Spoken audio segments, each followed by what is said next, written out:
അപ്പോൾ good morning. ഇന്നൊരു hostel day my ലൈഫാണ്. എനിക്ക് തന്നെ 8-9 മണിയാവും. മെസ്സിൽ 10 മണി വരെ ഫുഡുണ്ട്, നമ്മൾ സേഫാണ്. പിന്നെ നോക്കിയില്ല പള്ളിക്ക് നമുക്കിപ്പോൾ നേരെ ബ്രഷും പേസ്റ്റ് എടുത്ത് ഇന്നത്തെ പരിപാടി അങ്ങോട്ട് ചെയ്യാൻ തുടങ്ങി. അടുത്ത നമ്മുടെ പരിപാടി ഒരു മിനി കുളിയാണ്. ഹോസ്റ്റലേഴ്സിനെ സംബന്ധിച്ച് ഒരു ഫേസ് വാഷ് ഇടുമ്പോഴത്തേക്ക് ആ കുളി അങ്ങോട്ട് പാസ്സായ ഫീലാണ്.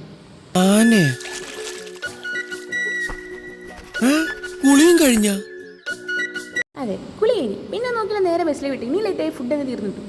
ഇതാണ് നമ്മുടെ മെസ്സ്. ഞങ്ങൾ കുറച്ച് നേരത്തെ തന്നെ എല്ലാവരും ഫുഡ് കഴിച്ച് പോയിട്ടുണ്ട്. ഇന്ന് ബ്രേക്ക്ഫാസ്റ്റിന് എന്തായാലും ഊത്തപ്പേരും. അപ്പോൾ പിന്നെ നേരെ പോയി പ്ലേറ്റ് എടുത്ത് ബ്രേക്ക്ഫാസ്റ്റ് അങ്ങ് എടുത്ത് കഴിക്കാൻ തുടങ്ങി.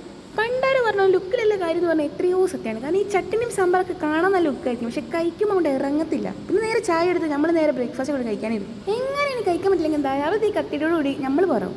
പിന്നെ നോക്കില്ല നേരെ മെസ്സ് 2 ദിവസം കഴിഞ്ഞ് നമുക്ക് സെക്കൻഡ് സെമസ്റ്റർ എക്സാമാണ്. അപ്പോൾ പിന്നെ ഇപ്പോഴേ ഇരുന്നില്ലെങ്കിൽ അതിൻ്റെ അടുത്തൊരു തീരുമാനം. അങ്ങനെ മൈൻഡ് പോസ്റ്റേക്ക് നേരെ നമ്മൾ റൂമിലേക്ക് കൊണ്ടുവിട്ടു. ബുക്ക് വെക്കുന്ന ഷെൽഫിൽ ബുക്കൊന്നും ഇല്ലല്ലോടാ, പാത്രം വന്നിട്ട് ഇവനൊക്കെ പഠിക്കാൻ വരുന്നോ അതോ തിന്നാൻ വരുന്നു? ഇതിലൊന്നും നമ്മൾ തവരില്ല. നേരെ പോയി ടേബിളിലാക്കി പഠിക്കാൻ അങ്ങിരുന്നു.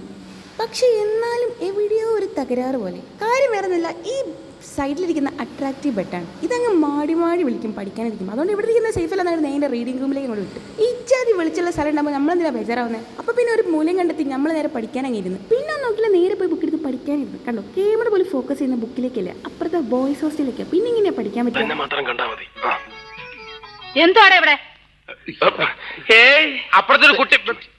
അങ്ങനെ ഇച്ചാതി കണ്ടുപിടുത്തത്തിന് ശേഷം നമുക്ക് വിശക്കാൻ തുടങ്ങി. പിന്നെ നേരെ പോയി മെസ്സിലേക്ക്. ഈ മെസ്സ് പോകുന്ന ഒരു ചടങ്ങിനെ 2 മിനിറ്റ് കഴിക്കാനാണെങ്കിലും ഒരു 2.5 മണിക്കൂർ അതിനായിട്ട് അങ്ങ് ഇൻവെസ്റ്റ് ചെയ്യും. അതങ്ങനെ നോർത്ത് ഇന്ത്യൻ ഫുഡ് ആയതുകൊണ്ട് തന്നെ നമുക്ക് വല്ലാണ്ട് ഇറങ്ങണമെന്നില്ല. എന്നാലും റൈസും താൽക്കാരും പിന്നെ പൊട്ടറ്റോ ഫ്രൈയും പിന്നെ ഈ വെള്ള കാണുന്ന റൈറ്റാന്ന് പറഞ്ഞ റൈറ്റാണ് കേടോടുണ്ടാക്കുന്ന ഒരു ഡിഷാണ്. അതെല്ലാം കൂടി ലഞ്ചാണ് കഴിച്ചത്. ഇതൊന്നല്ല നമ്മളെ കോൺഫിഡൻസ്. നാട്ടിൽ നിന്നുണ്ടെന്ന ചമ്മന്തിപ്പൊടിയാണ് നമ്മളെ ഹൈലൈറ്റ്.